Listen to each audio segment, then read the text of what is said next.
Okay, so welcome. Let's start. Are there any questions? Okay, so what I would like to do today in the first part of the lecture, I would like to talk about, to continue what I started last week and talk about, in particular, carbon taxes. And I would like to discuss a paper about Sweden, okay, how the effects of carbon taxes have been estimated in the case of Sweden. Okay. So here, this is just a picture. Again, this is a shortcut for those of you who have the computer. Okay, they can click the link, and it leads to the data, some data on carbon taxes. This is just to give you again an idea about what carbon taxes look like. Well, there are different types according to different types of, because this is mainly on fuels, different types of fuels, and well, what you can see is there is a great heterogeneity. Okay, and in particular, what I would like to show you that, well, you can't see it really. Okay, those graphs are printed. This is Sweden here. Okay, so Sweden has very large taxes and also started very early, okay, as I'm going to discuss right now. Okay. Okay, so let's discuss again a recent research paper that addresses the issue of the impact of carbon taxes on CO2 emissions. Okay, so again, the question is like the one we have seen last week. Okay, last week I discussed a paper about the impact of an emission trading system on CO2 emissions. Okay, reduction on CO2 emissions. And here, as promised last week, I'll discuss now the case of carbon taxes, on the effect of carbon taxes on CO2 emissions. And this case is about Sweden, because Sweden was started very early compared to other countries, and that's why they used it as a, I'm going to discuss now, as a quasi experimental study. Okay. So again, the idea is the following. Okay, so what the author here tries to do is create like an experimental study again. Okay, so you have a treated group and a control group. The treated group in this case is the one where you have taxes, okay, carbon taxes, and what you would like to do is you would like to compare the outcome, in terms of performance. In particular, here what we're interested in is CO2 emissions, reduction in CO2 emissions, by comparing the treated group with the non-treated group. Okay, this is the idea here. Okay, so as I mentioned, okay, this is Sweden is again an ideal case because it started very early in the 90s, and also mainly in the transport sector. Okay, I'm going to discuss to give you some details here. The problem is so this is a general overview, okay, and then I'm going into a little bit of the details, okay. So then if you are interested in all the nuances, okay, again, I invite you to read the paper. I'm going here just to give you a flavor, okay, of what's done in the paper, the result, okay, and how to carry out research. Okay, so here the problem is like the one we have seen last week. Okay, so what you have to do is you have to construct a counterfactor, because in economics we don't have counterfactors. So if you do something, you will never know what happens if you what would have happened if you had not done so. Okay, so that's why you have again to construct a counterfactual, and what here the author does is the counterfactor is constructed from a comparable group of OECD countries. Okay, and again, this group is constructed in such a way to minimize the distance over a certain period. Okay, similar to what we have seen last week. Okay. Now these are the main results. Okay, so again, I promise I'm going a little bit into the details. Okay, but just to give you an overview. Okay, so here the counterfactual is constructed again.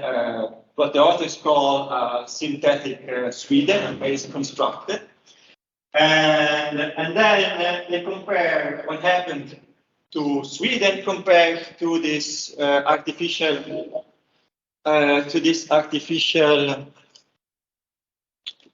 counterfactual. Okay, so it's not a real counterfactual; it's a constructed one, an artificial one. Okay? And what the authors found is these two main results. Okay, so CO2 emissions in Sweden declined almost 11% compared with the control group. So quite a strong impact. And even more, perhaps interesting, if you want, is the fact that the carbon tax elasticity is much larger than the price elasticity. Okay, because this is quite important, because what policymakers usually do is they use the price elasticity to estimate impact of carbon taxes. Okay, and what the authors show is that this is not true. This is not true. This is quite a general finding. There are many other papers that show the same. That the tax elasticity, in this case, in particular, the carbon tax elasticity is much larger than the price elasticity. This is kind of a behavioral, okay, so meaning that taxation has a much stronger impact than a price change, okay, kind of a behavioral response. Okay. In this case, the carbon tax elasticity is 3 times larger. It's larger than the price elasticity, so much larger. So if you would use, in this case, the price elasticity, okay, for policy evaluations, you would largely underestimate the two effects. Okay, so by using the price elasticity, which is commonly used because they are more easily available, okay, price elasticity rather than specific tax elasticities, okay, then you would largely underestimate the two effects. Okay, so these are the main results. Okay, I'm going to show you a little bit. Give you a little bit more of details, okay, of how this is. I did not ask, but at home, everything fine? Can you hear me? I forgot to ask, but everything okay at home? Yes, thank you. Okay, sorry for not asking. Okay, so yeah. Little bit of background, okay, so a little bit into the details of the paper, okay. So the carbon tax, as mentioned before, was introduced in 1991, and it was $30 per CO2, and successively increased, and nowadays it is $132. Okay. And it mainly affects the transport sector. So this would be 90% of revenues from consumption of gasoline and motor diesel. Okay, so large. And why is it the case that it mainly affects the transport sector? Because large sectors, especially the industry and agriculture, they received considerably lower tax rate. And here the worry was that strong taxes on these industries, okay, would somehow burden the industry and therefore lead to carbon leakage, okay, and reduce the competitiveness of these industries. Okay, that's why it was they received a much lower tax rate. And in a similar way, the fuel used for electricity production was completely exempt. Okay. So electricity was completely exempt. So that's why And also domestic aviation was excluded. So that's why the only part that's fully covered is the transport.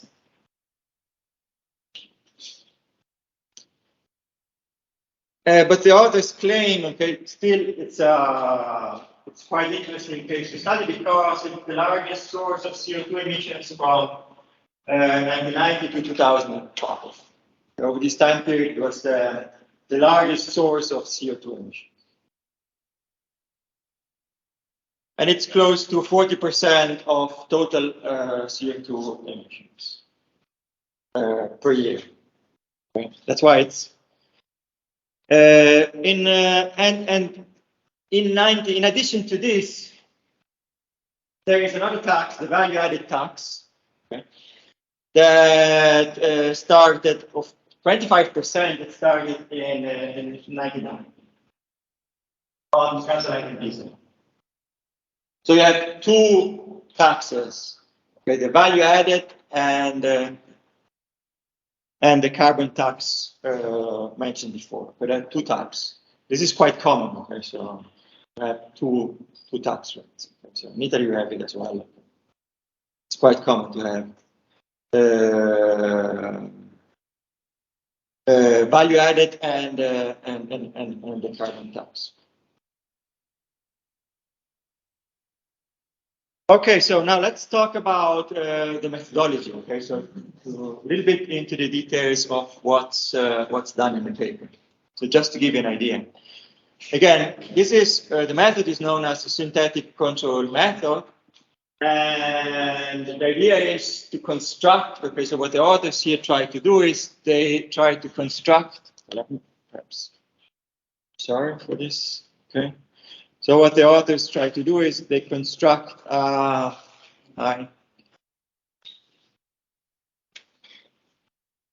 they construct a counterfactor, what they call a synthetic Sweden. Okay, how do they do this? Again, they take OECD counts. Now you see the difference compared with what's done in the paper I discussed last week. Here, it's country-wide.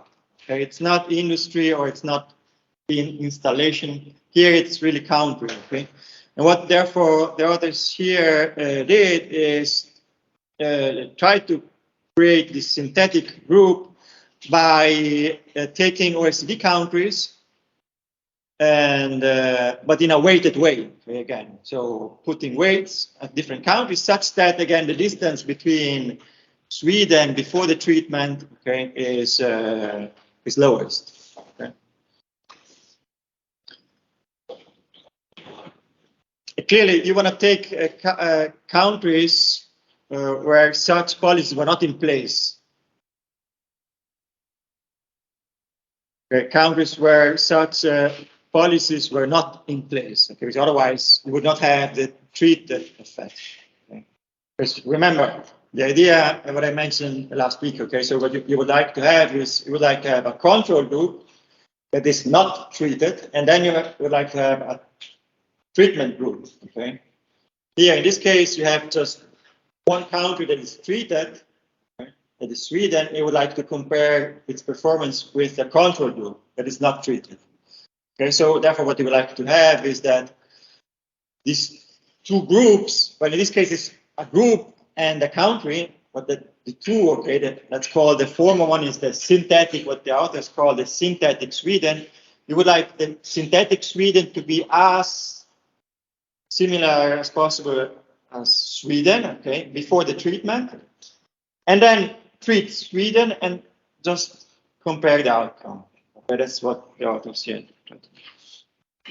And therefore, what here is done, okay, you take data from 1960, because clearly the treatment occurred in 1990, but you want to match, okay, you want to create synthetic Sweden by looking at data previous to the treatment.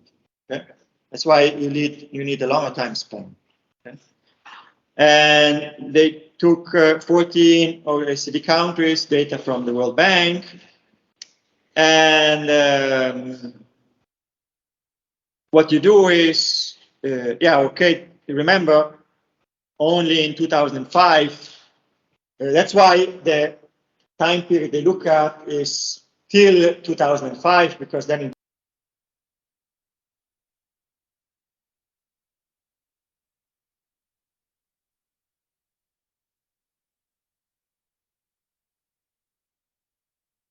2005, the EU emission trading system started, and therefore countries, at least EU countries, had very similar policy implemented. That's why they look only at data till 2005. So therefore, from 1990 till 2005, and again, what they do is, as I explained before, okay, they want to minimize the distance between Sweden and this control group. Okay, so this is the way they create this synthetic Sweden in the pre-treatment period. Okay, so before 1990. Okay. Is it clear the idea, okay, of how to construct that? Because then, if you just let time roll, okay, and compare, then the treated with the non-treated, you have created a counterfactual which doesn't exist in reality, okay, but kind of a counterfactual, you can compare outcomes. Okay. So results, if there are questions, let me know. Okay, again, if you really want to know technicalities, okay, look up the paper. Just want to give you the flavor of what's done, okay, just to give you an idea. Okay, so what are the results? Okay, so as I already mentioned, okay, the combined effect of carbon tax and a value-added tax over 1990 and 2005. The estimated reduction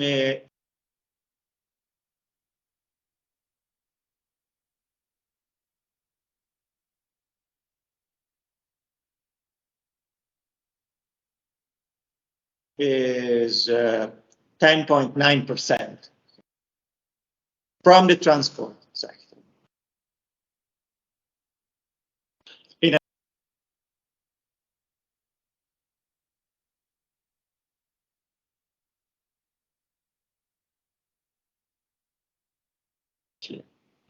Okay, here these are the data. Okay, so just to again, so you have a representation of what's done. Okay, and again, this gives me the opportunity, okay, to explain, okay, how this is done. Okay, so remember, the dashed line here is the synthetic Sweden.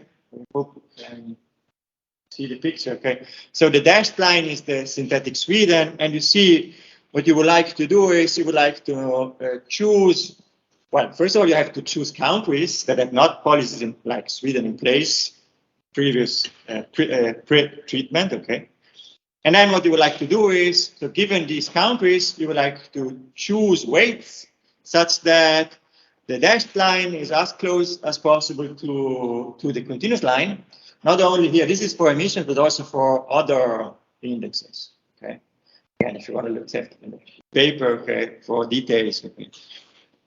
And then you see the treatment is in 1990, because in 1990 you have the value-added tax and the carbon tax, and then you see, you just compare your synthetic Sweden, which is the dashed line, with the continuous line, which is the actual Sweden. Okay, so the policy in place, and the difference intuitively, the difference should be due to the policy in place in Sweden.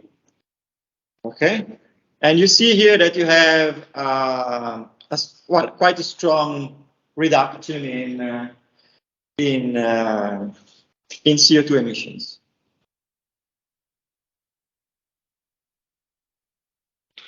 Okay, these are per capita CO2 emissions. Everything clear? Yes? Matter of like which weights the data collection uses to manipulate the results? Yes, sure. Yes, what you have to do is what the authors did. Okay, is, well, first of all, they've chosen counties that had not not such a policy in place And then they chose the weights, because it's not just averaging this, but placing the weights in such a way that the distance between the dashed line and the continuous line is minimized. Okay? It can be manipulated, right?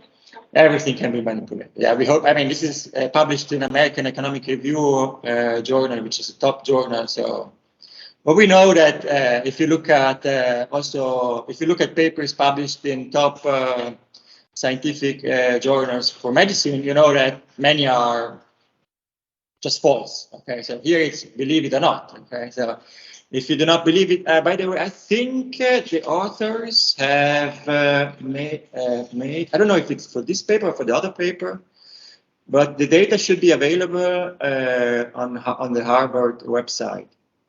So if you don't believe in the authors and you don't believe American Economic Association, okay, just do your math on your own. Okay? That's the only thing I can.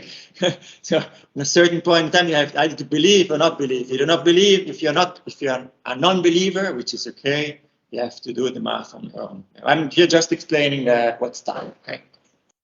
Then you're correct. Okay. You can. Everything can be manipulated. That's just drop one count, you add another count, and you might get a different result. Any other question?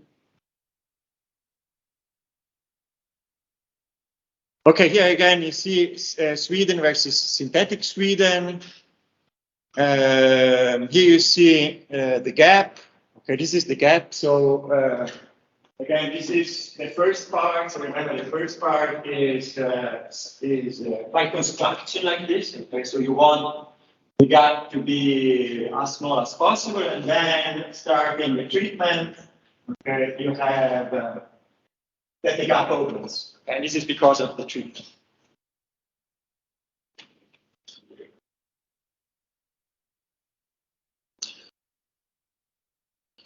Okay.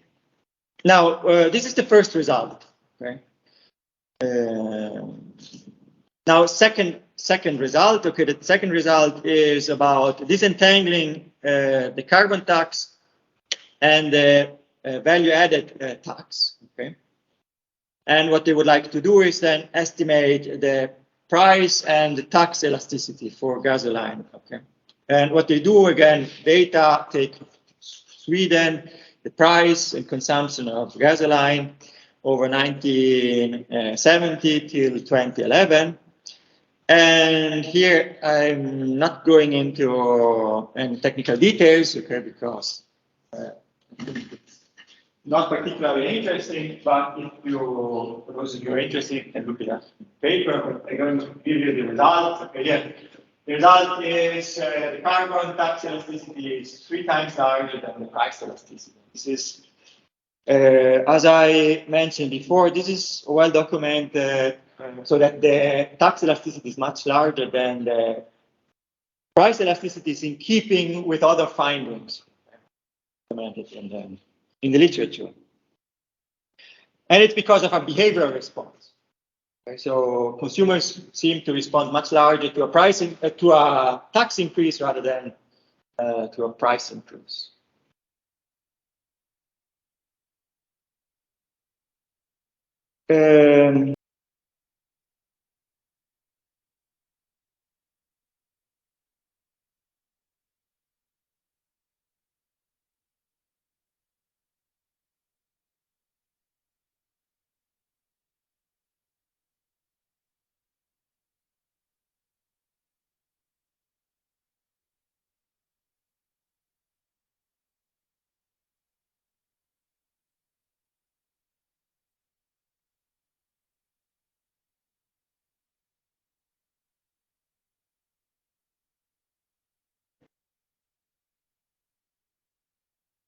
Here you see in particular, what the authors found is the carbon tax alone led to a 6.3% reduction in CO2 emissions in an average year, while previous results found small or no effect on CO2 emissions. Because of clearly here of a different methodology. Then again, you can either believe or not believe, okay, in the data, and it's you should always be critical, okay. That's very okay, because as I mentioned before, many studies, okay, it's well documented, okay. Many studies have problems with data, okay, because you see, usually papers go, undergo double blind review, okay. So meaning that I, as an author, do not know who's going to review my paper, and the referees, okay, often do not know who is writing. Often, okay, do not know who's writing the paper, okay, and therefore they should go over the data, over the result. But again, here the problem, and it's a problem I'm not so sure about economics, but it's a particular problem about approval of drugs, okay, medicine, because there the problem is that the referees do not have access to the data. Okay, that's a problem in medicine. Okay. So they just get the results, but they do not get, because they are usually, they're very valuable. Okay, they're protected by the company. Okay, and therefore often the problem there is that they get just the results, but they do not have access to the raw data. While in economics, often,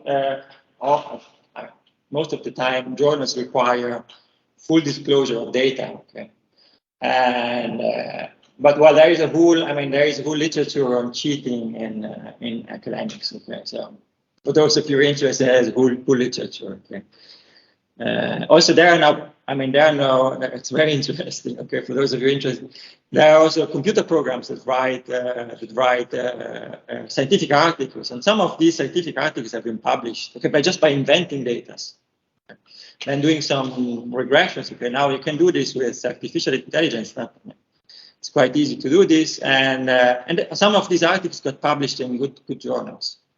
That clearly, I guess it's not the case of this paper, okay, yeah, but you never know. Okay, there are some famous cases also in economics where some over the past years, in particular. Well, I don't want to go into the discussion too much, but where there have been made major mistakes in spreadsheets. Particular, okay, getting wrong results, okay, that then had a very strong impact on also economic policy. Okay, in particular, here referring on case of public debt, okay, the effect of public debt on growth and so on and so forth. There are some very famous cases of I don't know if it's scientific misconduct or if it's just some random errors that have been made by research assistants or whoever. Okay, you never know if it's really misconduct or cheating or if it's just random errors. You never know. Here, this is, but again, I don't want to spend clearly an interesting topic, but not the topic here I would like to spend too much time on. This is just the final picture here I would like to display. Okay, here you see the three. Most likely you can't see, but the dashed line is the counterfactual, and then you have the no carbon tax but value added, which is the dashed dotted line here, like this one here, and then you have the continuous line, which is the Sweden, that is the value added and the carbon tax. Okay, so this is how they disentangle the three. Okay, is it clear?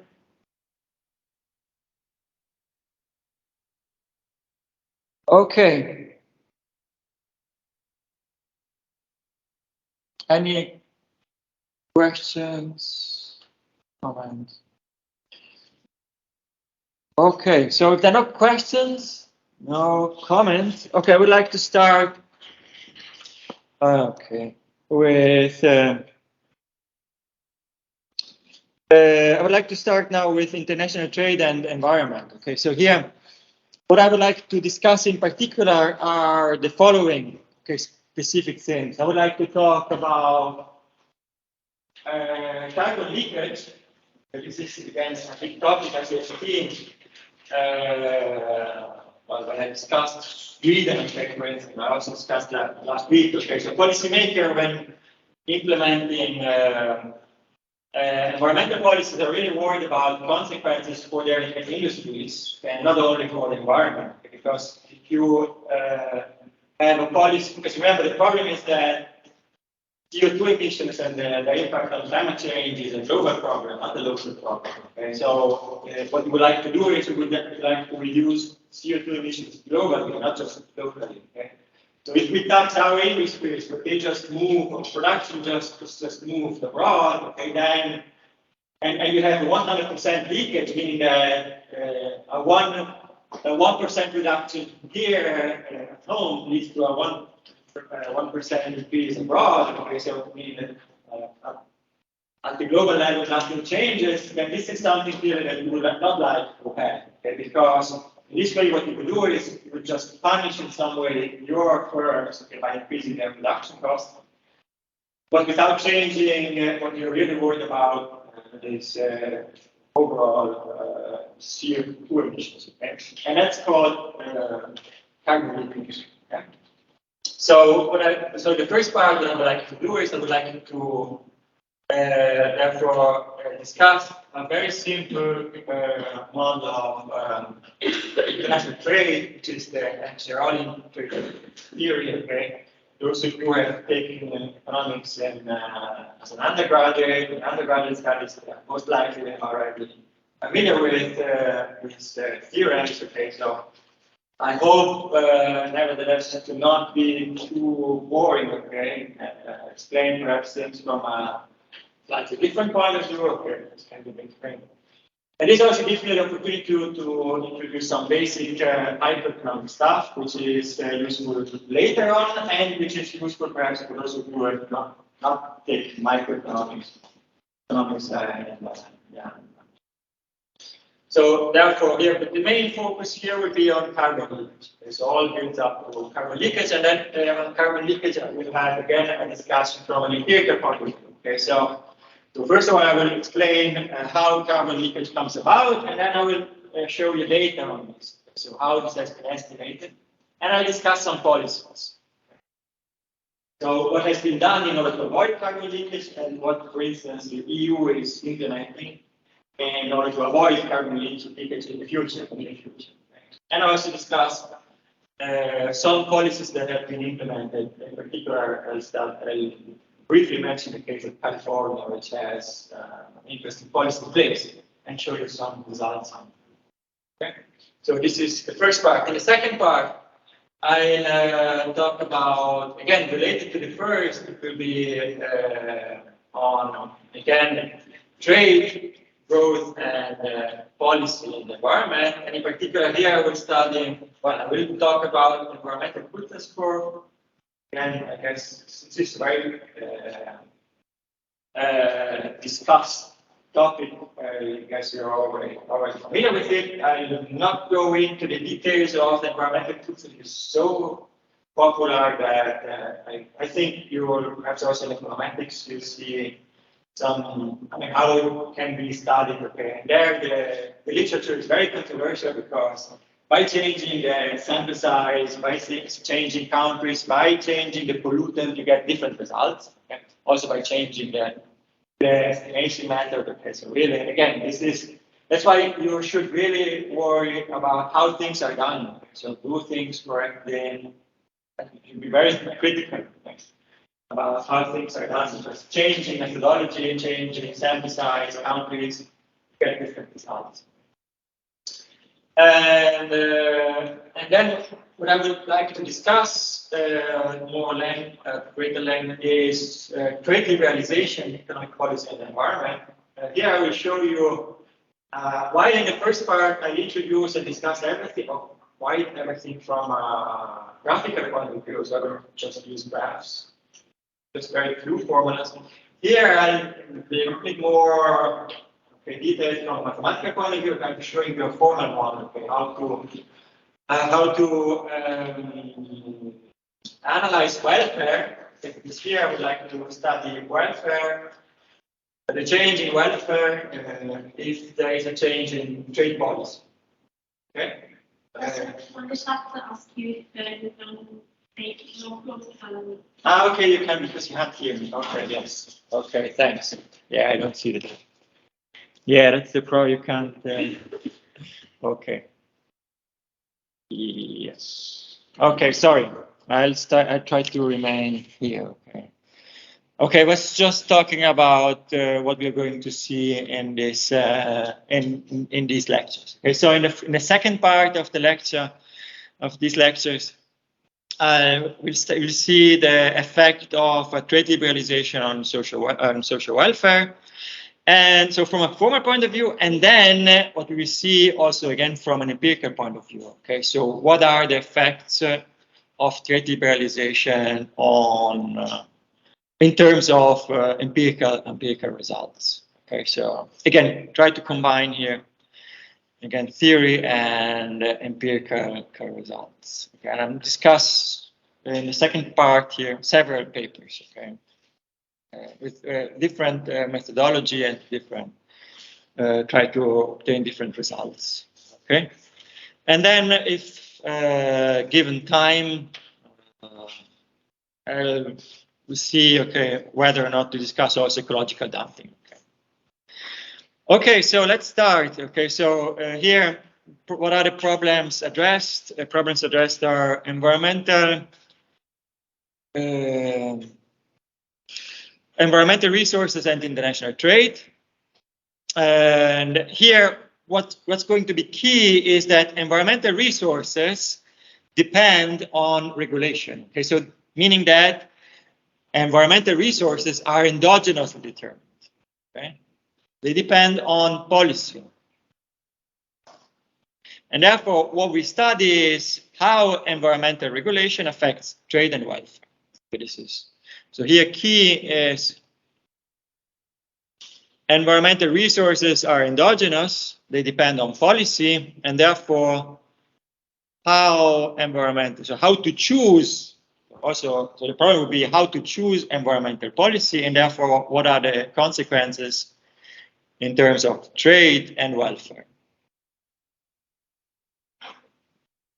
That's why you see here how to choose policy becomes very important, because you could choose policy in a strategic way.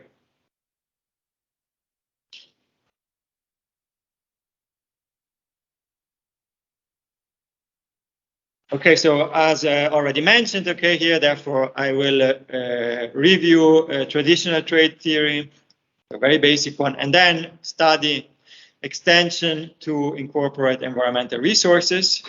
And therefore, what we'll see is we'll study what is the comparative advantage in production of environmentally intensive commodities. Okay, so because trade theory is really about comparative advantage, and therefore studying the extension to environmental resources, we are interested in how you can have, what are the conditions such that you have a comparative advantage in environmentally intensive commodities. So also, what are environmentally intensive commodities, and therefore how you can have a comparative advantage.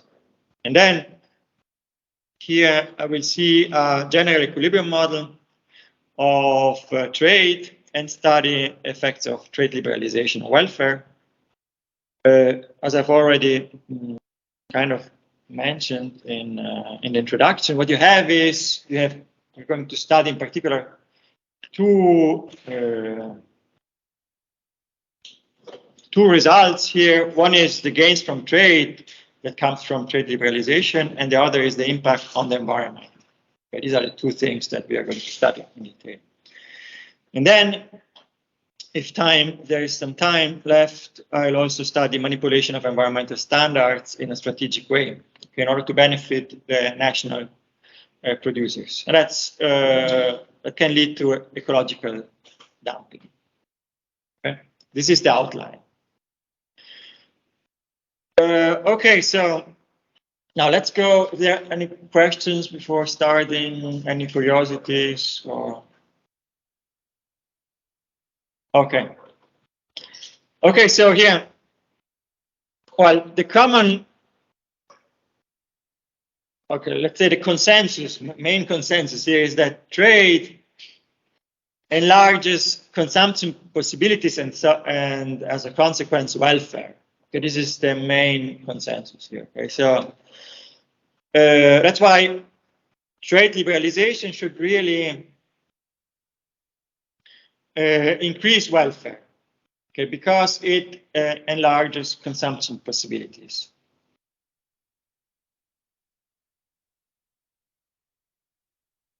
Well, now we are living in a troubled world, okay, right now, and over the past years, and we have seen that, well, trade on the one side enlarges, true that enlarges consumption possibilities and such welfare, but on the other side, it increases dependence of one country on other countries.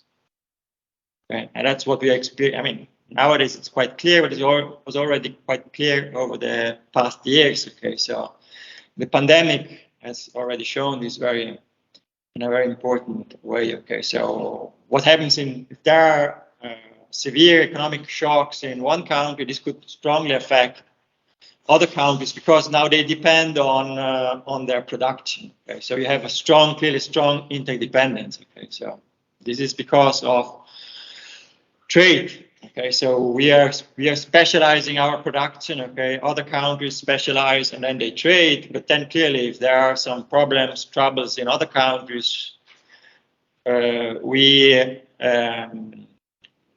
unfortunately, okay, are subject to these negative shocks as well. This is something it's quite obvious right now. But let's forget. Okay, let's forget about. I mean, there are many other policy issues. Okay, so why you would like to have international trade? Okay, but let's remain. Let's not discuss political issues. Okay, but let's remain on economic issues. Okay, yeah. Still, okay, here. So here, going back to our common result is, I'm going to show you this. Okay, these are just claims, and I'm going to show you why this is the case, how this happens. Okay. So given that trade enlarges consumption possibilities and as welfare, the question is clearly also, does everybody benefit from trade or not? So overall, welfare should increase, but as we're going to see is that not everybody will win from trade liberalization. Okay, there will be some losers, in particular in the short run, and there will be some losers, and there will be some costs in the short run. But then in the long run, okay, you should have increases in welfare. Okay, but there for sure are some costs in the short run. Okay, I'll discuss this greater length in the following. So this is the first issue. Okay, so the first issue we are also going to discuss is, will everybody win from trade liberalization? Now, given that there are some gains from trade, and gains from trade are because of increases in consumption possibilities. Okay, so larger consumption possibilities. There are also damages. There may be damages to the environment. Okay, so the question therefore is, if there are damages to the environment, so think about those countries that specialize in the production of dirty goods. They still have, so they have therefore damage done to their environment. The question is, will gains from trade outweigh these damages? Okay, such that indeed you have increase in welfare if you take the environment into account. So therefore, these are the questions that we are going to discuss. And the consequent question is also, is there an incentive for countries to engage in ecological dumping? So ecological dumping, remember, is lowering emission standards in order to gain a competitive advantage. This is ecological dumping. Because if everybody does so, I mean, if everybody engages in ecological dumping, then what you have is just a race to the bottom. And another issue we are going to discuss is, will industries, footloose industries, there are industries that can move, I mean, their capital around, migrate to pollution havens. Okay, so pollution havens are countries where environmental standards are very low.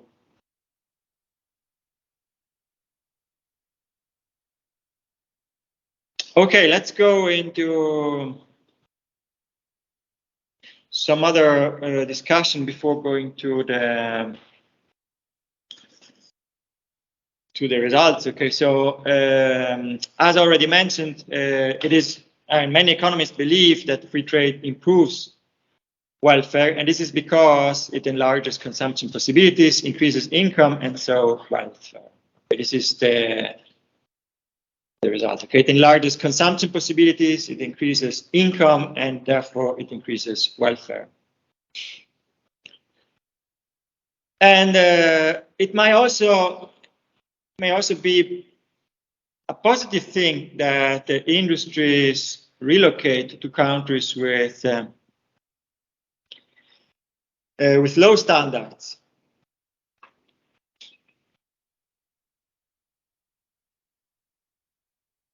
Okay, because here you see environmental resources can lead to comparative advantage. Okay, that's why, in general, you would not like to have same environmental standards for all countries. Okay? Because there are differences in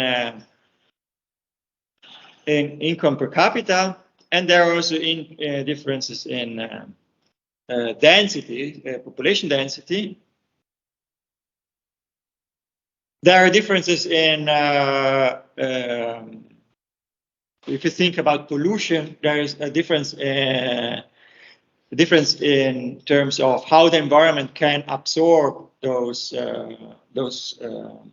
pollutants. Okay, so waste sink, because remember, one of the functions of the environment is to work as a waste sink. Okay, and therefore there are clearly different potential for different environments. Okay, to do so, and therefore all these, there are many reasons for not wanting to have same environmental standards for all these countries, because countries are different.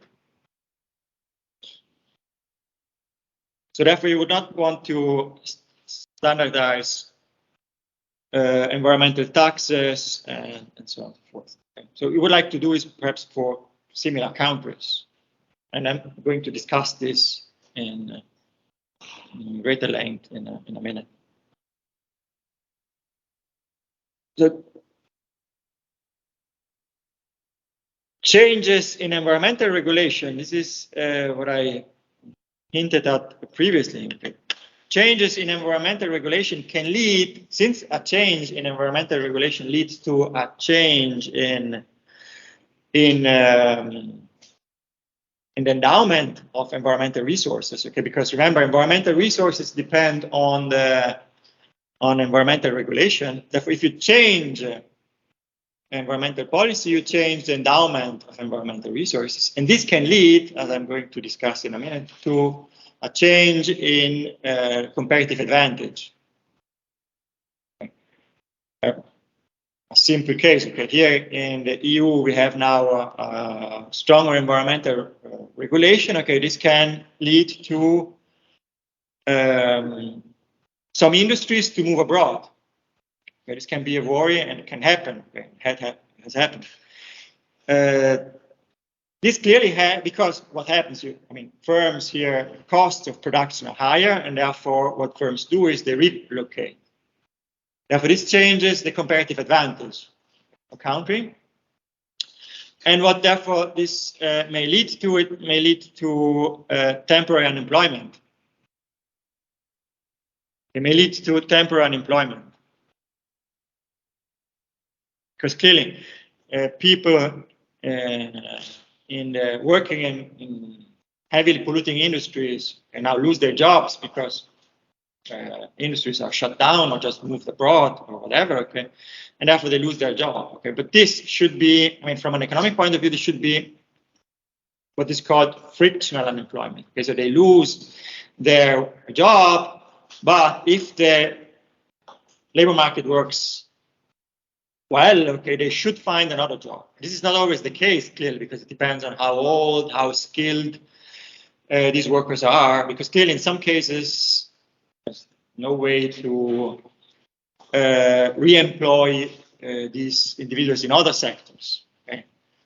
But if you see this on a longer time span, okay, since these industries are no longer in the EU, okay, younger individuals will not specialize in tasks required by these industries, and that's why you won't have unemployment, okay, in this case, because they will specialize in other things. You're still international trade means that then you're going to import these goods, but in order to have trade balance, you have to export others.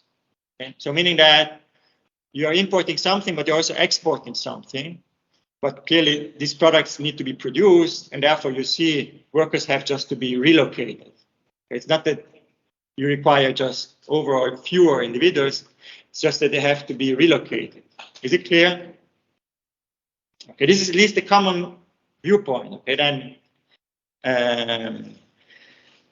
clearly we know that labor markets do not work perfectly, and we also know that yeah, it might take some time, okay, to adjust to such policies.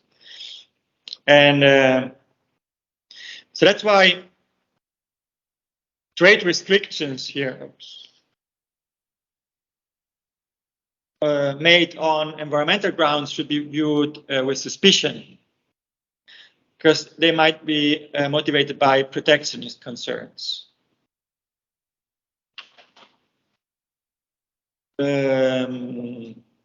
Yeah, there's also, I mean, also many, if you remember, policy in the US over the years, okay, participating or not in reducing CO2 emissions, okay. We know that there is a big political debate, okay, because politicians are worried about losing jobs, okay, and the short-run costs of such actions, okay.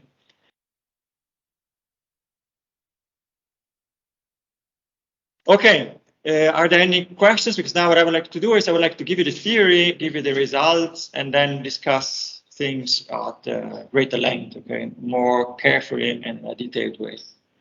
Okay, any other questions, comments? Clear?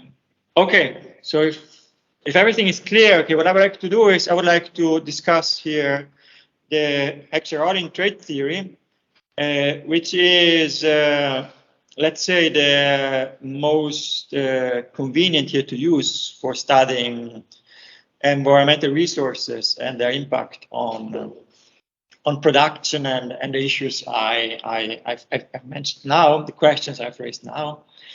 So this is going to be a theory about intersectoral trade. Okay, for those of you who have seen international trade. So it's not about, remember for those who have taken international trade in undergraduate studies, intersectoral trade means that you are exporting something and importing something else, okay?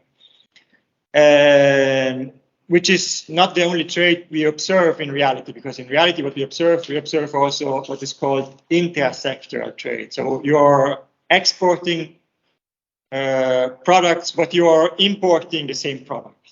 Okay, so think about wine. Okay, we are exporting wine as Italy. We are, in Italy, we are exporting wine, but we are as well importing wine. Okay, this is called intersectoral trade. Okay, here I'm not going to talk about this type of trade. I'm only talking about what are the drivers of intersectoral trade, meaning that we are exporting something and importing something else. Okay, but in reality, you have both. Because I'm not going to talk about intersectoral trade.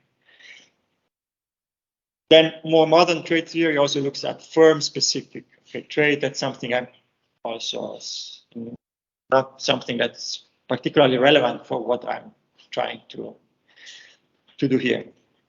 Now, what is the Heckscher-Ohlin trade theory about? The claim of Heckscher-Ohlin trade theory is that trade, so this type of trade, okay, so intersectoral trade is driven by differences in factor endowments, the endowments of factors of production.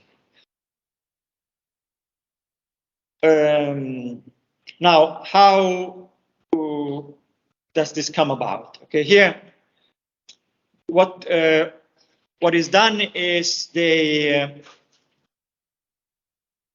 characterize goods according to the intensity of factors they use. So meaning that if you have, let's make a simple example. Okay, so you have two goods, and what you want to know is which of the good is relatively intense in one type of factor of production and in the other type of factor of production. Okay, so more for the sake of concreteness, let's assume that you have just two factors of production. You have capital and labor, okay, which is the case I'm going to discuss now, and then later on I'll discuss environmental resources. But for the moment being, assume you have capital and labor, and in order to produce these two goods, you need capital and labor. Now the question is, the first question is which of the two goods uses in a relatively intense way capital, and which of the goods uses in a relatively intense way labor. Okay, so you have labor intensive and capital intensive goods. Okay, is it clear? So meaning that you use relatively more capital or relatively more labor.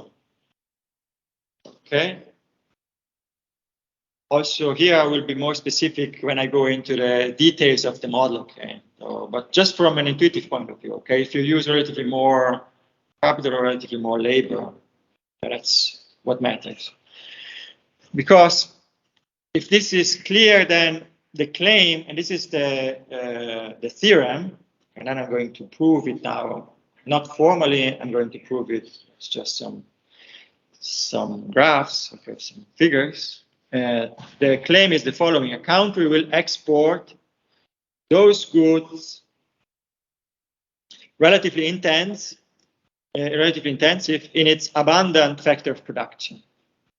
So meaning that, for instance, if you are a country that, so you have, because the basic model is two countries, two goods, two factors of production. So you have two countries, country A and B, two goods, X and Y, two factors of production, K and A, capital and A. So very simple. Now let's assume that you have the two countries are US and Mexico. The US are relatively abundant of capital. Mexico is relatively abundant of labor. Okay. What you would like to make now, you would like to make a prediction about trade flows. Okay, so who exports what and who imports what. Okay, so make a prediction about trade flows. So therefore, the prediction is the following: the US is going to export the good that uses in a relatively intensive way capital, but it's capital intensive good. And it's going to import the labor intensive.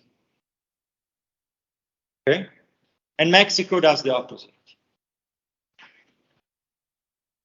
Okay? So let me repeat this. The US are capital abundant, and that's why the US compared with, it's a relative position, that's why compared with Mexico. Right? That's why the US are going to export the capital intensive good and import the labor intensive. Okay. Now, why is this the case? Okay, is it clear? Okay, so why is this the case? Okay, now you have to think about it in terms of autarky first, and then opening up to trade. Okay, so now if you have the two countries that do not trade. Okay, so autarky. So no trade going on. So they're closed economies. In the US, what you will have is the following. In the US, since labor is relatively scarce, capital is abundant, you will have that the production costs are such that labor is quite expensive and capital is quite cheap. Okay, because capital is abundant, and that's why capital will be relatively cheap. And therefore, the production of goods that are capital intensive, okay, these production costs will be relatively low, and that's why the price will be relatively low.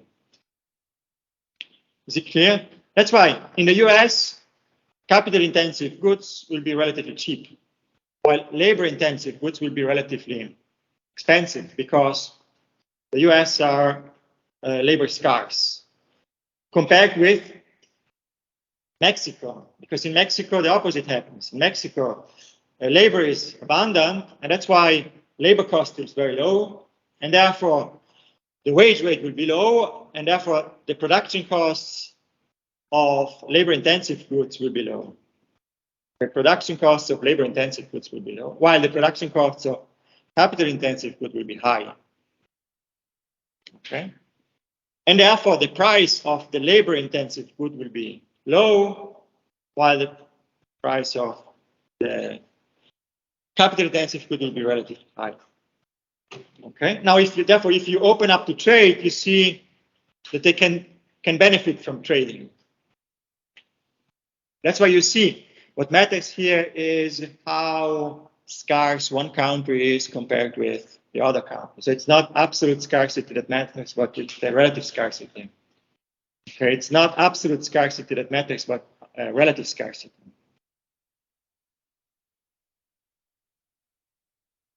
Okay, this is the result, and this is the intuition. Now I'm going to build a very simple model to show you exactly this, and I explain again because understanding this is key in order to understand then what's happening later. But I guess the result is quite intuitive. Correct, and something that's not understood. It's a little bit fast, or something we already know. Okay. Okay, so let me. Okay, so here, yeah, the environmental implications. Before going to the model, environmental implications, and then I'm going to the model. Okay. Here, what are the environmental implications? Well, here you see what matters are, remember, for trade, according to the Heckscher-Ohlin theory, okay, what matters for trade and for production, okay? Because here what we try to do is we try also to analyze the production structure of our economy. So what will be produced in our economy and what will not be produced, okay? What will be produced abroad, okay? And here, according to this theory, what you're going to produce at home depends on the factors of production, and in particular, the endowment of these factors of production. And from an environmental point of view, it depends on environmental regulation. Okay? Therefore, if you have low environmental standards, then you will be very rich in natural resources.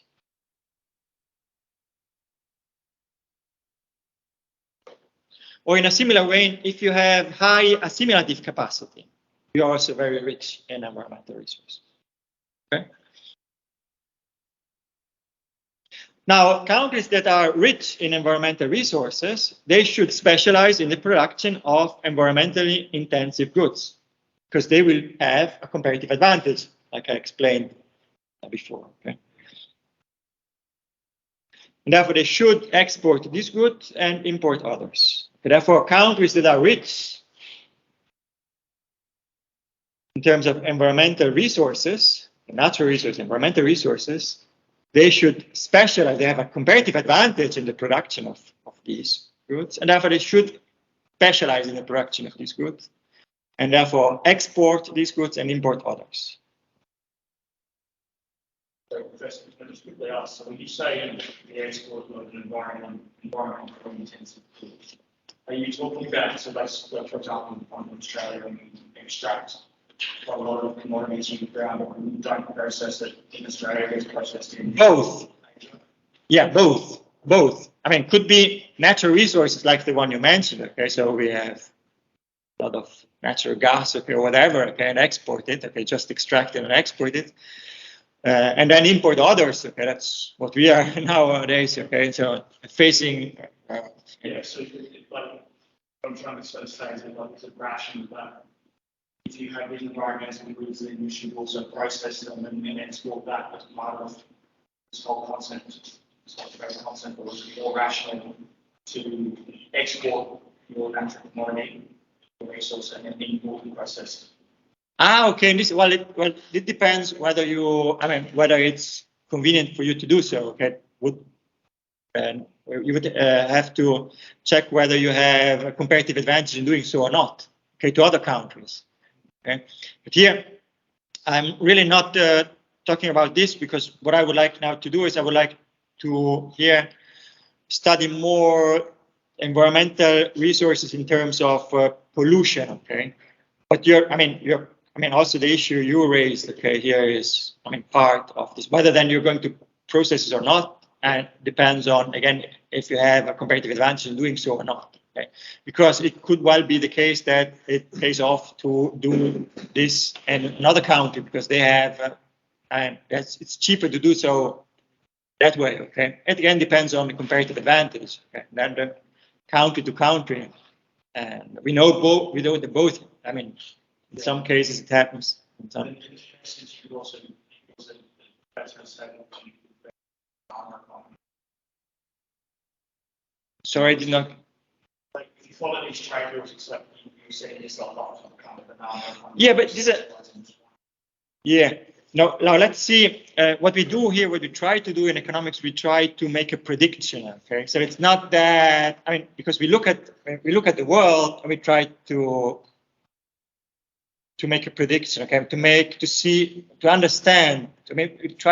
come up with theories to understand why certain things happen or not. Okay, it's not that they should. It's not that the world should follow strict economic laws. Okay, it's like we observe the economies, and then we try to come up with theories that catch major stylized facts. Okay, so that's why it's not. I don't know if I somehow clarified this. Okay, so it's not.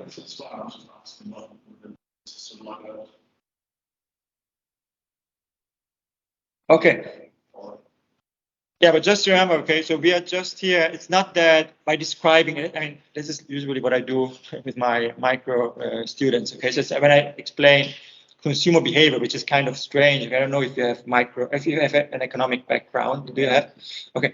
Well, economic theory can be very strange. Okay, for those that are new to economics. Okay, so it's not that we explain a theory that's how consumers should behave. Okay, this is the right way to do it. No, we try to come up with a theory that captures certain stylized fact, and then whether the theory is true or not, we have to go to the data and check and test the theory. Okay, that's what we have to do. That's what we are doing here as well. Okay, we build models and then we're going to test it. Okay, so that's why here we build a model, get some results in terms of predictions, and then to see whether these predictions are true or not, we have to go to the data. Okay, and that's what I do in the second part of the course. Okay, and here what's important from an environmental point of view is that since trade flows, according to this theory, depend on on endowments. Okay, and therefore on the endowment of environmental resources in particular. Here, usually, clearly, it's the case you mentioned just, that is natural resources that we just extract and use and export and whatever. But what we are more interested in are environmental resources like pollution, CO2 emissions or whatever. And in this case, environmental resources are determined by environmental regulation. because it depends on how strict these environmental regulations are. Okay, so by strengthening environmental regulation, what you have is you reduce the endowments of environmental resources, and that's why you see other countries get a comparative advantage, and accordingly you should import them. Okay, so production should go abroad. This is a prediction of the model. I'm going to now show you from a theoretical point of view why this should happen, and then I'm going to show you data if this is happening or not. Okay, this is how. And therefore, here we're just finishing this up, and then I guess I'm going to take a break. So, what are the welfare effects of trade liberalization? Here, mentioned already several times now, is you should have positive gains from trade. Okay, so meaning that just by trading, okay, what you have is you enlarge consumption possibilities, so meaning you can consume things you could not have done previously. But then you have a second effect in the case of environmental resources, and that is if you have a higher production of environmentally intensive goods, then this can negatively affect welfare. Okay, so if you are a country that specializes in the production of, for instance, dirty goods, then you have more pollution. Okay, then you have more pollution, and this pollution negatively affects your welfare. Okay, so you see, you have on the one side a positive effect, and on the other side you have a negative effect. And what we are going to see is that the overall effect will depend on economic policy. Okay, so the overall effect will depend on economic policy. So what kind of policy is in place, and I'm going to discuss this. Okay, so now I would like to take a break now for lunch, and after lunch I'm going to show you the model, the results, and then yeah, that will be that will be for today. And then tomorrow we don't have lectures because you have a seminar, so we'll have yeah, tomorrow there's no lecture, okay, because I'm told, I was asked to move, okay, my lecture. That's why tomorrow we won't have lectures. We'll have lecture again on next Tuesday, where we see the empirical part. Okay, thanks for the moment being, and talk to you in half an hour, okay, after the break. Okay.